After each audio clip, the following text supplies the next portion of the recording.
you're experiencing frame stuttering in Red Dead Redemption 2, follow these steps to optimize your game settings and improve performance. Step 1. Update graphics drivers. Ensure that your graphics card drivers are up to date. Visit the official website of your graphics card manufacturer, NVIDIA, AMD, or Intel, and download the latest drivers.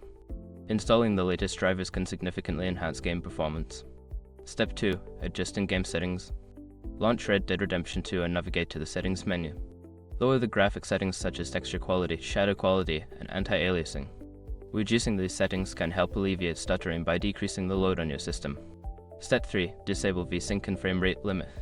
In the graphics settings, turn off VSync and any frame rate limit options. This can help reduce input lag and allow your system to run the game at a higher frame rate, which may reduce stuttering. Step 4. Optimize Windows settings. Go to your Windows settings and adjust the power plan to high performance. Additionally, disable background applications that may be consuming resources while you play. This can free up CPU and RAM for the game. Step 5. Monitor system performance. Use performance monitoring tools like MSI Afterburner or Task Manager to check your system's CPU and GPU usage while playing.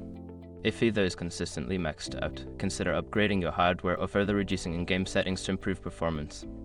By following these steps, you should see an improvement in frame stuttering while playing Red Dead Redemption 2. Enjoy your gaming experience.